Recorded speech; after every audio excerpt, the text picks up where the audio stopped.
Hey everybody, this is Celine Soul of Farmacy, and I'm here to tell you of my most favorite memorable live performance. So mine happened November 2nd, Spokane, Washington. It was a Jackson Street bar. It was a night of horror festival. So being a part of such a large festival, you are surrounded by so many amazing and talented bands. You have all the elements that come along with it. You have the photographers and the team that's there supporting the band. And you just kind of soak it all in and learn from it. Like you see routines and things that they do before and after their set, and just equipment that they're using, and it's really cool. But there's also such an amazing, great turnout, great audience, and we're all there to do one thing, and that's support music. Celebrate music. But during our set, we lost power. About halfway through our set that transpired, we improvised and made do with what we could. But afterwards, Julian of Heroes for Ghosts approached me and offered to get on stage with them during this song called Four Shots. So at first I was a little hesitant, was nervous, of course. But she talked me into it, and we went over the song a few times just to kind of get the feel for it and the tones. And during her set, she pulled me up. We did our thing. It was so fun. So thanks for Heroes for Ghosts for letting me experience that. But also, weird thing, while they were playing, the speaker caught fire. So there was some really crazy things going on that night. Very memorable. Probably never forget it. But afterwards, I scored their set list for memories, and that's the song there that we did. So it was kind of at the end. So yeah, it was fun. And that is my most favorite memorable moment, live performance. Can't wait to hear everybody else's. Metal at the Metals. February 29th this year for our leap year party, we went to Metals in Wallace. And I can tell you right now, one hell of a crowd. It was awesome. Like, having these two guys walking back and forth in the bar every so often, just with pull sticks marching to the freaking rhythm of the song. It was so much fun. Just being able to actually look at each other on our little area, look at each other and actually enjoy what we're doing and not have to try to get the crowd pumped. And there's only a couple people. Like, this was one good time that I definitely remember, only because of how good the crowd was. Like, it was awesome. No matter what we would do, no matter what Celine would say, we were on top of it, and everyone would always react with us. And it's so awesome to have that kind of a crowd. A memorable show for me was with Green Jello. It was my first show with Green Jello at the Pin in Spokane, Washington. February 27th was the date.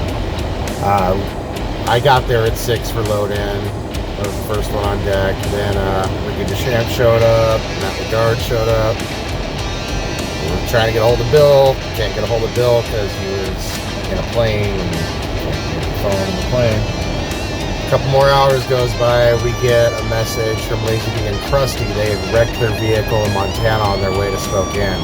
So we didn't have a guitar player or a hype man. I'm like, shit, what are we going to do? Then we got a hold of the guys from Headless Pez out of Oregon. They came and grabbed Bill at the airport, showed up at the venue, and it was on like Donkey Kong, but it was like 10:30 by the time we got on. Great show. I miss the crowds. I miss playing shows. This virus situation has really put a damper on entertainment. But that's my story. Big Daddy Gaddy, Farmacy, and Green Jello. The show that's most memorable for me at this current moment is when I was in this band called Rush of Hand. It was our first show. It was in February of 2017. There was an ice storm, crazy ice storm. We were opening up for three death metal bands, even though we weren't metal. We showed up. The other bands didn't show up at all. So we played. After our first song, we were told to stop. We were worried. We're not good enough. Were we embarrassing ourselves? No. We were told, you guys are awesome. Would you like to be on a statewide music festival? Which was in July of that year. We said yes. They said continue playing. And we did.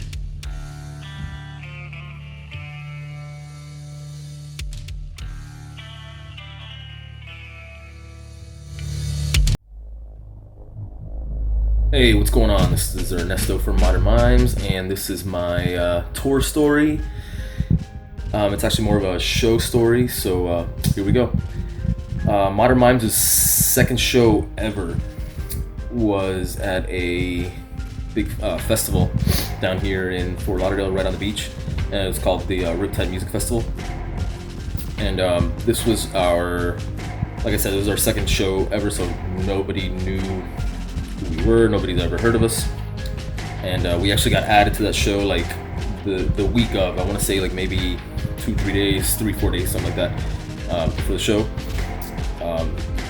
So we were pretty pumped. I think the headliners that year were Silver Sun Pickups and A1 Nation, so we were pretty stoked. And so we get there, and we're playing the second stage, and there's a ton of people in this area. It's like a little tent with a bar, and the DJ was spinning like dance music, and everybody's dancing, having a good time. And as I'm putting my gear up on stage, I'm thinking, oh man, these people are gonna hate us. Here they are, having a good time dancing, and we're about to play some dark and weird stuff. So we get up there, we start playing our first song, and to my surprise, everybody started digging it. Everybody was rocking out, everybody was moving. It was super cool to see. And mind you, again, nobody heard of us, nobody knew who we were.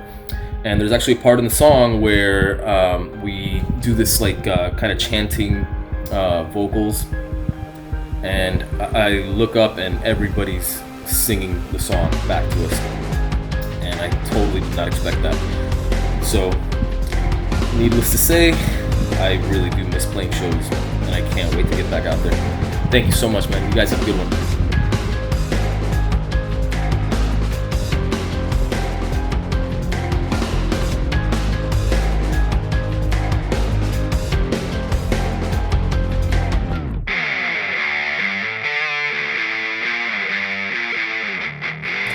I want to take you to this amazing festival I performed at in San Miguel de Allende in Mexico a few years back. So I was using a brand new setup. I had a TC Helicon pedal. I was running my guitar and my in-ears through this same system, and my husband had helped me rig up a battery power so that I didn't have to worry about dirty sound and power on the stage. It was a festival during the daytime. There were about 2,500 people there, and I was about halfway through my set, and I was rocking out, and I thought I was doing fantastic, if I do say so myself. And I looked down in the audience, and my husband went like this.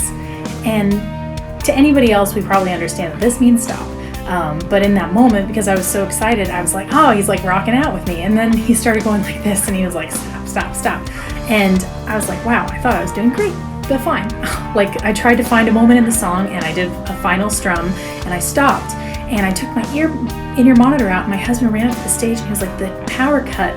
And I swear to God, I was probably jamming out to myself through my in-ear monitors for about a minute 20 before I realized what was going on. And I'm sure I looked like a crazy person on stage because I was totally rocking out and screaming and singing, and the audience was just kind of standing there a little bit confused. Whenever you're really excited, keep your eyes closed when you're singing. You kind of miss some of the social cues in front of you.